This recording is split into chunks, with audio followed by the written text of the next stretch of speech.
Ça y est, c'est le grand moment. Aujourd'hui et pendant un an, je vais tout faire pour atteindre un rêve que j'ai depuis 10 ans, devenir youtubeur et streamer à plein temps. Ah là là, ah, qu'est-ce qu'on rigole. Boire dans les airs, c'est pas la même chose que boire sous terre. La côte de cochon. J'ai adoré ça, vraiment. Ça mérite bien. Qu'est-ce qui se passe? À partir de la semaine prochaine, sur cette chaîne YouTube, chaque dimanche de chaque semaine qui arrive, vous aurez au moins une vidéo par semaine. Mais alors vous vous demandez peut-être quel genre de vidéo. Comme vous l'avez vu dans l'intro, je vais appeler cette série de vidéos le carnet de bord. Et pour moi, ce nom, il sort pas de nulle part, il a plein de sens. Depuis que je suis né, j'ai toujours habité près de la mer, et qui dit mer, dit forcément tout l'univers et l'imaginaire qui va avec. Et dans cet univers, j'aurais pu retenir les bateaux, les moments de pêche, les aventures, les trésors perdus, les monstres marins, mais non, moi j'ai retenu le carnet de bord du capitaine.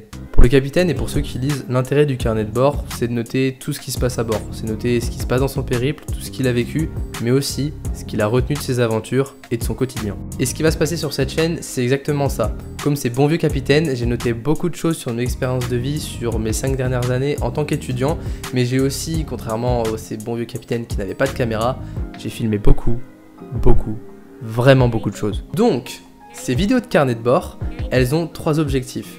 Le premier, c'est simplement de me faire des souvenirs en fait. Ouais, c'est un album vidéo. Non, en vrai, plus sérieusement, le but c'est de me faire des souvenirs parce que cette année que je me donne pour faire des vidéos et des streams, bah j'ai pas envie que ce soit la dernière et pour ça, forcément, je compte sur vous. Donc n'hésitez pas à vous abonner, à partager, à commenter, à liker, bref, vous savez comment ça marche et pour ça, bah merci d'avance. Mais ces vidéos, donc souvenirs, qui est le premier objectif de cette chaîne, c'est simplement à travers de la face caméra, à travers de la voix off, à travers des vlogs, bah me souvenir de toutes ces étapes que j'ai traversées pendant cette année et peut-être beaucoup plus. Le deuxième objectif du carnet de bord, c'est de faire un bilan de mes 5 dernières années, parce que bah j'ai été étudiant pendant 5 ans, j'ai fait 3 ans de langue étrangère appliquée, j'ai été en Erasmus et j'ai fait 2 ans en marketing digital. Donc oui, j'ai un master, je suis diplômé.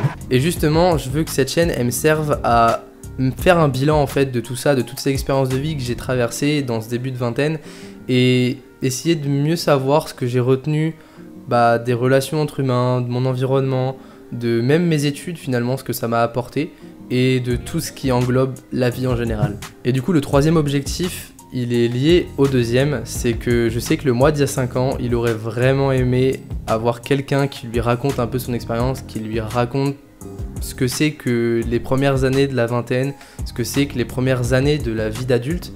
Et je pense que même si chacun a un peu son parcours différent de vie, on a aussi beaucoup d'expériences qui vont être communes et c'est pour ça que je veux faire cette chaîne, c'est pour vous partager des choses que j'ai vécues avec plein de vidéos à l'appui, plein d'anecdotes et plein de choses que j'ai notées sur le moment. Je sais que ça peut aider, je sais que moi ça m'a fait beaucoup de bien des fois de voir que des gens vivaient la même chose que moi et je pense que il y a pas mal de leçons à retirer de tout ça et c'est pour ça que j'ai créé le carnet de bord.